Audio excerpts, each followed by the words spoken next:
নমস্কার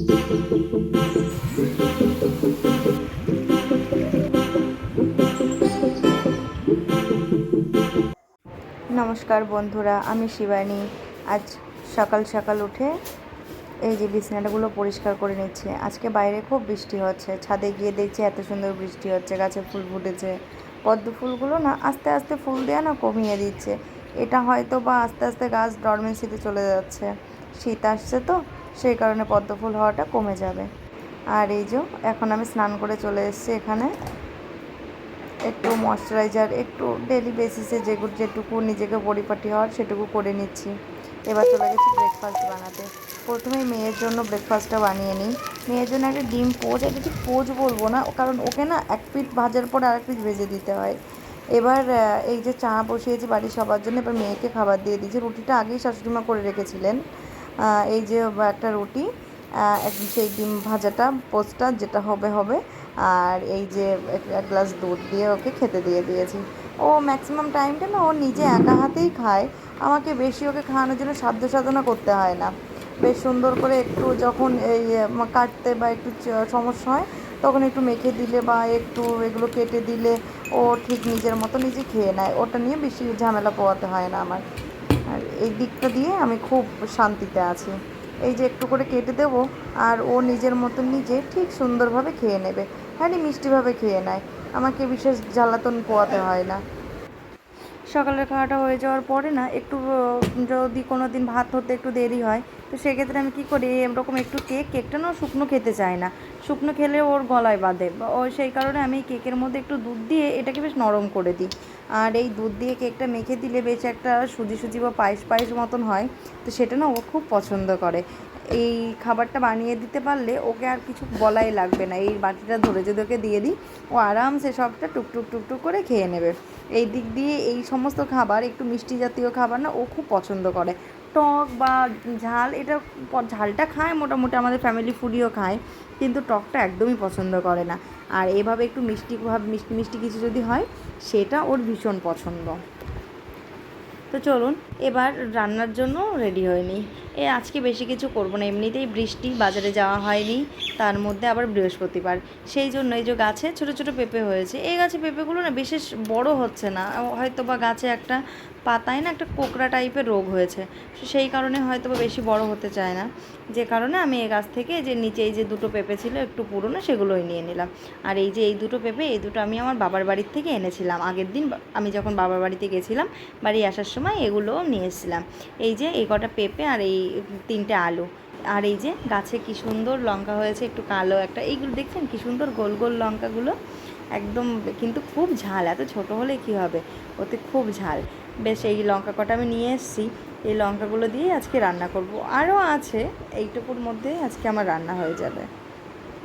তো এইখানটায় আমি এই যে পেঁপে আর আলুগুলো কেটে নিয়েছি, টুকরো টুকরো করে কেটে নিয়েছি, আর কেটে ভালো করে ধুয়ে এই যে জল ঝরানোর জন্য রেখে দিয়েছি ঝাঁঝরি গামলাটায়। এবার কড়াই চাপিয়ে দিয়েছি, কড়াইটা গরম হয়ে গেছে, তো কিছুটা তেল দিয়ে দিচ্ছি, বেশি তেল দেবো না, খুব সামান্য পরিমাণ তেল দিয়ে রান্না করব। এর মধ্যে একটুখানি জিরে আর একটুখানি তেজপাতা ফোড়ন দিয়ে দিয়েছি।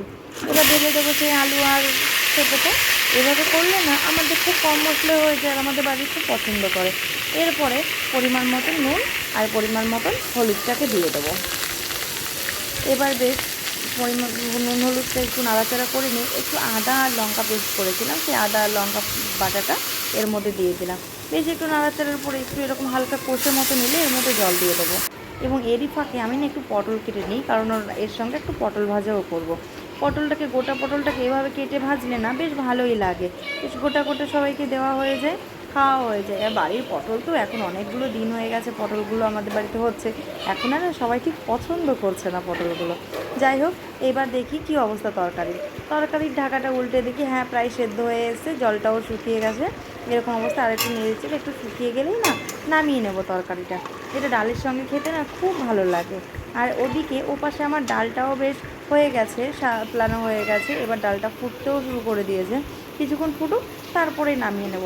এই বৃহস্পতিবারের দিন ডালটাই না একমাত্র সম্বল, বাড়ির সবাই খুব পছন্দ করে। অন্য যে কোনো রান্না থেকে ডাল রান্নাটা আমাদের বাড়ির যেন প্রাণ। বেশ ডালটাও ঘন হয়ে এসছে, এবার নামিয়ে নেব। এবার পটলগুলো না ভেজে নেব। পটলগুলো তখন ওই যে নুন হলুদ আর একটু লঙ্কার গুঁড়ো দিয়ে মাখিয়ে রেখেছিলাম, বেশ সুন্দর পটলটার মধ্যে হয়ে গেছে অনেকক্ষণই, নুনটা হলুদটা নুন ঝালটা সবটাই ঢুকে গেছে। এবার কড়াইটা গরম করে একটু তেল দেবো। এই তেলটা না একটু বেশি পরিমাণে দেবো, কারণ গোটা পটল ভাজবো তো এপিট ওপিট ভাজতে গেলে একটু তেল বেশি লাগবেই, সেই কারণে একটু বেশি করে তেল দিলাম। তেলটা গরম হয়ে গেছে একটু বেশি। এবার এক এক করে পটলগুলোকে না কড়ার মধ্যে দিয়ে দেবো। কড়ার মধ্যে দিতে থাকবো, বেশ দেখি যে কটা ধরে সুন্দরভাবে সাজিয়ে দেবো। বেশি তো পটল নেই, মাত্র 6টা পটল ভাজবো। এই বেশ এপিট ওপিট করে পটলগুলো ভাজা হয়ে যাবে। এই যে বেশ নামিয়েও নিচ্ছি খুব সুন্দর করে। এই যে এটা নামানোর চেষ্টা করছি, কিন্তু এক হাতে ক্যামেরা ধরে আর এক হাতে পটলটাকে কিছুতেই নামাতে পারছি না। এই নামানোটা মনে হচ্ছে আমাকে ক্যামেরাটা নামিয়ে রেখেই নামাতে হবে। যাই হোক, আমি এক পটলটা নামিয়ে নিই, না হলে পুড়ে যাচ্ছে তেলটা। আর পটল ভাজার তেলগুলো কি বিচ্ছিরি কালো হয়ে যায়, সে যখনই যে কটা পটলই ভাজা হোক না কেন। এখানে আমার পটল ভাজাগুলো রেডি।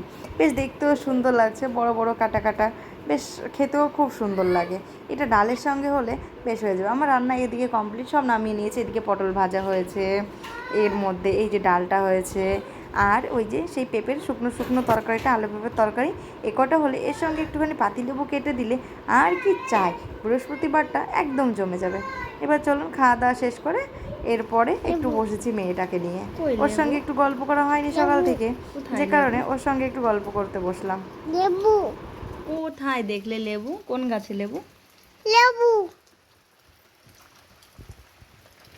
লেবু লেবু। লেবু তুমি লেবু খাবে? হুম তুমি ভাত খাবে? হুম তাই? লেবু দে লেবু দিয়ে? হুম শিউলি ফুলের গাছটা কই? এই যে বড় গাছ। বড় গাছ? হুম তুমি ফুল তুলবে, শিউলি ফুল কুড়াবে? হ্যাঁ তাই? হুম একটা হামি দিয়ে দাও তো।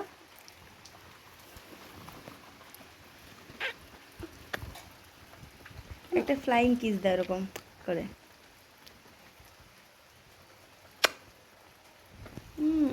পাখিটা বেশ সন্ধ্যের পরপর হয়ে গেছে, খুব খিদেও পেয়েছে। আজকেও রুটি বা ভাত কোনো কিছুই খাওয়ার ইচ্ছা নেই, যে কারণে না একটু ম্যাগি করে নিচ্ছি। এই যখন একটু হালকা পাতলা খিদে পাই, একটু বৃষ্টির দিনে একটু ঝাল ঝাল ম্যাগি হলে খুব ভালোই লাগে, যে কারণে একটুখানি ঝাল।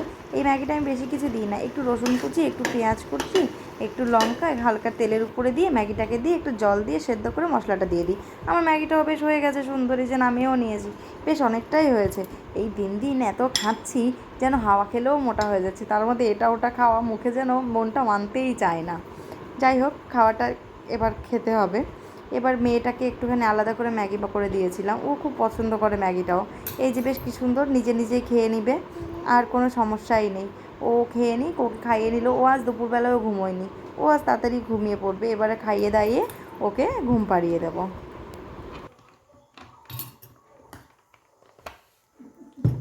সোনা পাখি, কি খাচ্ছ? ম্যাগি ম্যাগি খাচ্ছ? ম্যাগি খেতে খুব ভালো লাগে তোমার? খাও তো। আমি ম্যাগি অনেক ভালোবাসি। তাই? ম্যাগি তোমার ফেভারিট?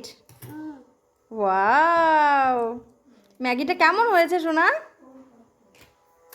সুন্দর হয়েছে। সুন্দর হয়েছে? ঠিক আছে, সবটা খেয়ে নাও। হ্যাঁ, ওর ম্যাগিটুকু খেয়ে না ও আবার এসছে আমার বাটিটায় হাত বাড়াতে। লঙ্কা আছে, এটা ও খুব ভালোই, আবার টেস্টি টেস্টিও বলছে। এই এখন আমি এডিট করছি, এখনো পাশে এসে দেখছে আর বলছে টেস্টি। ও আমার ম্যাগিটা ও খাবে। এই চামচটা এবার ঝাল রয়েছে, এবার দেখা যাক ও কি করে। লঙ্কা ছাড়া খাও। খাবে না? তাহলে দাও আমি খাই। না আমার তো খিদে পেয়েছে, আমি খাবো না। ঠিক আছে, তুমি আমি তোমার সঙ্গে আমি খাই। হ্যাঁ খাও।